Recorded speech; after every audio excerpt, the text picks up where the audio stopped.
What would you become if given absolute power over another human being? Not in years, not in months, in days. It took less than a week.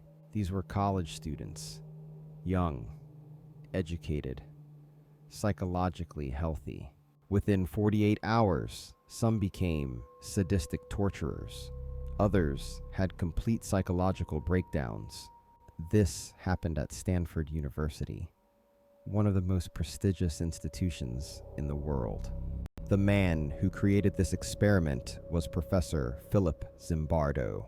He wanted to understand how good people become evil, so he built a prison in a basement. He flipped a coin. Heads, you're a guard. Tails, you're a prisoner. The guards were told to maintain order. They were never told to be cruel. They became cruel anyway. The prisoners were stripped of their names, their clothes, their dignity. They broke down, sobbed, begged. The experiment was scheduled for 2 weeks. It was terminated after 6 days. What happened in that basement revealed something terrifying about human nature, something you need to understand. Section 1. The Setup. Summer of 1971. Stanford University Psychology Department. Philip Zimbardo had a question. What happens when you put good people in an evil place? Prisons were known to be brutal. But was it because of the prisoners or because of the system itself? He placed an ad in the newspaper, $15 a day to participate in a study of prison life. 75 young men responded. Each was given extensive psychological tests, personality assessments, mental health screenings. 24 were selected, the most normal, the most stable, the most average. Their roles were determined by a coin flip, pure chance. 12 would be guards, 12 would be prisoners. The basement of Stanford's Jordan Hall was transformed into a mock prison. Small cells, barred doors, no windows. A tiny closet was designated as solitary confinement. The Hole. Guards received uniforms, khaki shirts and pants, wooden batons, mirrored sunglasses. The sunglasses were crucial. They hid the eyes, made the guards anonymous, inhuman. Their instructions were simple. Maintain law and order. Prevent escapes. No physical violence. There were no rules about psychological treatment. That gap would prove disastrous. The prisoners waited at home. They had no idea what was about to happen. Sunday morning, real Palo Alto police officers arrived at their homes. They were arrested, handcuffed, in front of their neighbors, their families, charged with armed robbery, read their rights, driven to the station, blindfolded, stripped, deloused, given numbers instead of names. They wore smocks, no underwear, a chain locked to one ankle. Every element of their identity was systematically destroyed. The experiment had begun. Section 2. The Descent. The first day was awkward. Guards unsure how to act. Prisoners testing limits. Guards called prisoners only by their numbers, never names. The first count came at 2:30 in the morning. Prisoners woken from sleep, lined up, counted. Push-ups became punishment for the smallest infractions. Some guards put their feet on prisoners' backs, made them do push-ups with added weight. The night shift became particularly aggressive. No oversight. No witnesses. Day 2, the prisoners rebelled. They barricaded themselves in their cells using their beds. They ripped off their numbers, refused to follow orders. The guards were furious. They called for backup. All 9 guards assembled. Day shift, night shift, everyone. They used fire extinguishers to blast freezing cold carbon dioxide into the cells. They broke into each cell, stripped the prisoners naked. They removed the beds. Prisoners would sleep on concrete. The ringleaders were thrown in solitary confinement. Then they created a privilege cell. Prisoners who hadn't rebelled got their beds back, got to wash, got meals. This shattered prisoner solidarity, created suspicion, division, distrust. The guards learned something important. Physical control wasn't enough. Psychological control was more effective. That night, the guards began inventing humiliating rituals. Prisoners were forced to repeat degrading phrases. I am a bad prisoner. Number 416 did a bad thing. They cleaned toilets with their bare hands. They did jumping jacks at 3 in the morning. For hours, guards invented new rules constantly, then punished prisoners for breaking rules they didn't know existed. By the second day, prisoner 8612 began breaking down, screaming, crying, uncontrollable rage followed by uncontrollable sobbing. He begged to be released, told them he couldn't take it. Initially, Zimbardo refused. He suspected it was an act to get out of the experiment, but the breakdown was real, devastatingly real. Prisoner 8612 was released after just 36 hours. He was the first. He wouldn't be the last. Section 3. The transformation. By day 3, something fundamental had changed. The guards no longer needed instructions. They had internalized their roles completely. One guard, later nicknamed John Wayne, became particularly cruel. He invented creative tortures, psychological assaults designed to break spirits. He adopted a southern sheriff's accent, playing a character, enjoying the performance. Other guards followed his lead, each trying to outdo the last. The prisoners became zombie-like, compliant, defeated. They recited their numbers automatically, forgot their names. They turned on each other, blaming fellow prisoners for punishment. Parents came to visit. They barely recognized their sons.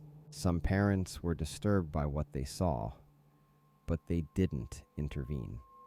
Authority had spoken. A prison consultant visited. He said it was indistinguishable from a real prison. Day 4. A rumor spread that prisoner 8612 was returning with friends to break everyone out. Zimbardo's response was extraordinary. He dismantled the entire experiment temporarily, called police for help. No escape attempt came. It was just a rumor. But Zimbardo was furious at the prisoners for planning escape. He had become the prison superintendent. Day 5. Another prisoner broke down completely. Prisoner 819 couldn't stop crying. He was overwhelmed with shame and humiliation. The guards made the other prisoners chant, 819 is a bad prisoner. 819 heard the chants. It broke something inside him. Zimbardo removed him, told him he could leave. The experiment was over for him. 819 refused. He insisted he couldn't leave. He was a bad prisoner. He had to prove himself. Zimbardo had to shake him. Physically shake him. This isn't a prison. You're not a prisoner. You're a student.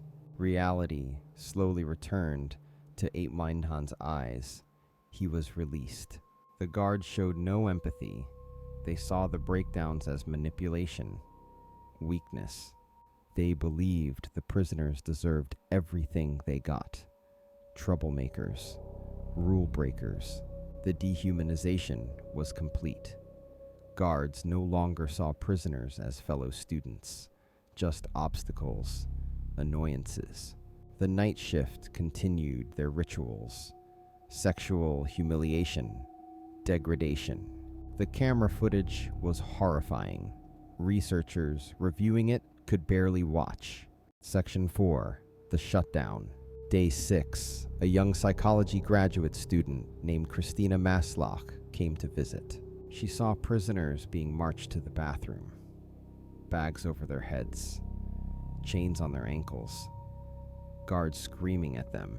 She was horrified. That night, she confronted Zimbardo. "What you're doing to these boys is terrible." Zimbardo was defensive. She didn't understand. This was science. This was important. She asked him a question that changed everything.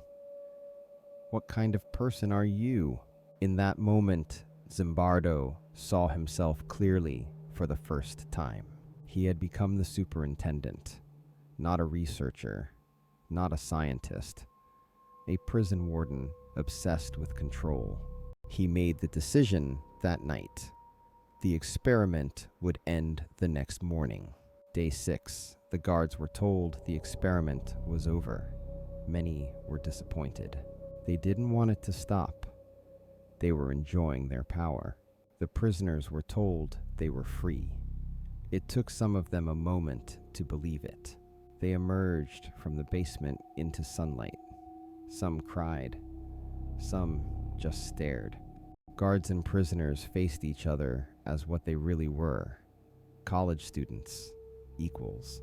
The silence was profound. No one knew what to say. Some guards tried to apologize. Others couldn't understand what they were apologizing for. John Wayne showed no remorse. He had been a good guard. He had done his job. The debriefing took hours, processing what had happened in just 6 days. The prison was dismantled, but what it revealed about human nature could never be undone. Section 5. The Psychology of Power. How did college students become torturers in days? The answer lies in a concept called de-individuation. When personal identity dissolves, when you become just a role, moral restraints dissolve with it. The uniforms helped. The sunglasses helped. They weren't Dave or Tom anymore. They were guards. This is role absorption. The role becomes the identity. You don't play the guard. You become the guard. Each day they went deeper into character, until there was no character, just the role. The system legitimized their cruelty. It was sanctioned by Stanford, by science, by authority. Like the Milgram experiment, escalation was gradual, small cruelties building to larger ones. Once one guard crossed the line, others followed. No one wanted to seem weak. Groupthink took over. Questioning the treatment meant questioning the group. But it wasn't just the guards. The prisoners internalized their roles just as deeply. They developed learned helplessness, stopped believing they could resist. They could have quit at any time, demanded release, but they forgot they had that power.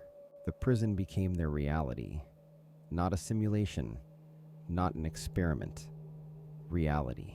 Neuroscience has since shown that power literally changes the brain, reduces empathy, increases risk-taking. People in power become less able to read others' emotions, less able to take their perspective. Power is addictive. It activates the same reward circuits as drugs. History is full of examples. Give ordinary people power and watch them transform. What Stanford proved was the speed, not years of corruption, days, sometimes hours. The capacity for cruelty lives in all of us, waiting for the right circumstances to emerge. Section 6. Protection. How do you resist the corrupting influence of power? First, maintain your identity. You are not your role. Your job is what you do, not who you are. Be wary of dehumanizing symbols, uniforms, titles, anything that separates you from others. Actively humanize those you have power over. Learn their names, their stories, their humanity. Seek out dissenting voices. Christina Maslach saved Zimbardo by telling him the truth. Establish ethical boundaries before you have power. When you have power, judgment becomes impaired. Practice regular self-reflection. Ask yourself, would I be proud of this behavior? Remember, power can be used to protect, not just control. Choose how you wield it. The situation matters, but so does your response. You always have a choice. Philip Zimbardo went on to study heroism, how ordinary people resist evil situations. He married Christina Maslach, the woman who stopped the experiment. When photos emerged from Abu Ghraib prison in 2004, Zimbardo saw his experiment playing out in reality. Next time on Mind Trap, we explore the ultimate test of obedience, how ordinary Germans became willing executioners. The darkest chapter in human history. Give someone a uniform and watch them change. Give yourself power and watch yourself carefully. Subscribe, share, and remember who you really are.